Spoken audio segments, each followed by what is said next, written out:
Since its founding, Israel has been a refuge for the Jewish people. I think in this last year, everyone understood how much this is true, how much the state of Israel, even today, is a refuge, not just a refuge, an emergency refuge for Jews. Mark Dovev heads the Israeli government office responsible for helping Jews immigrating from Ukraine and Moldova.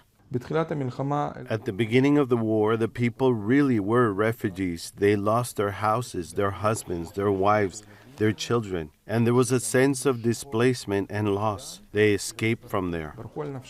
During the first 10 months of the war, close to 40,000 Russians and 15,000 Ukrainians came to Israel. In the beginning, there was people that just ran out from the fire. They saw the tanks, they felt the fires.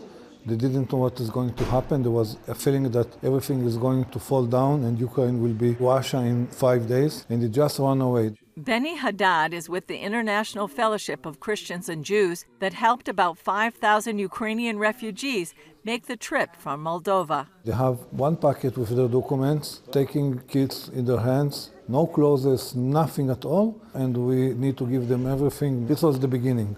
And a year later, they're still coming. They are not running away. They are planning something. They're coming here with suitcase, one or two. They cannot sell the homes or the cars. They have no money, but they have their things with them, and they have some plan where are we going to be in the beginning. They have some information. Still, it wasn't an easy decision. I have two countries, one country of my parents, of my family, and one of my soul. It's Israel and Ukraine. Katerina initially stayed to finish her degree in chemistry. Now she and her two cats are joining her parents and brother in Beersheba, Israel. On New Year's Eve, it was rocket missiles by Russians. Near my house, it was 100 meters. And my university, my alma mater, was bombed. It is no windows now, and it is no place to study to our student. Elena Shevchenko is leaving the chaos of war to be with her children and grandchildren. This whole year I haven't been able to come to my senses. When you stand in your own home and all the walls and windows are shaking and you don't understand what for, why this is happening. When our children, our neighbors in the village are dying and you don't understand the reason for it. Why is it so? For 76-year-old Lev Vikniansky, it will be like a family reunion because his wife, son, and daughter and their families are in Israel.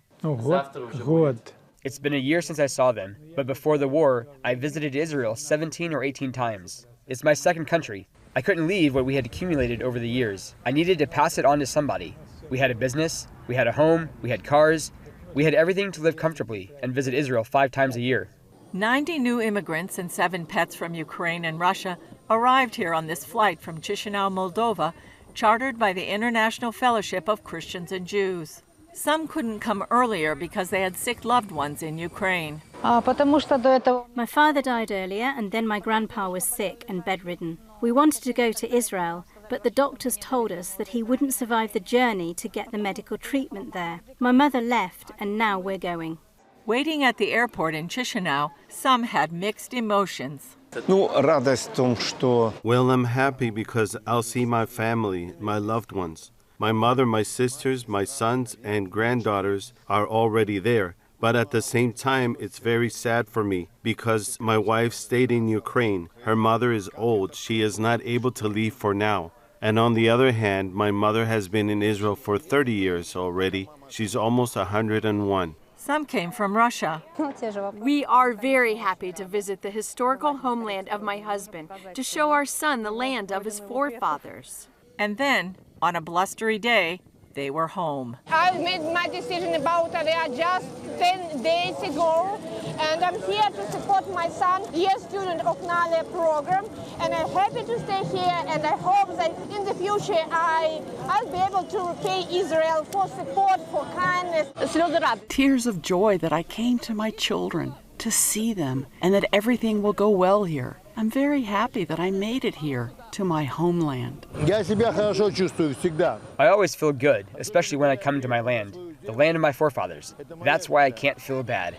It may not be easy for these newcomers, But they have the assurance that they have come home, as the prophet Amos said, never to be uprooted again.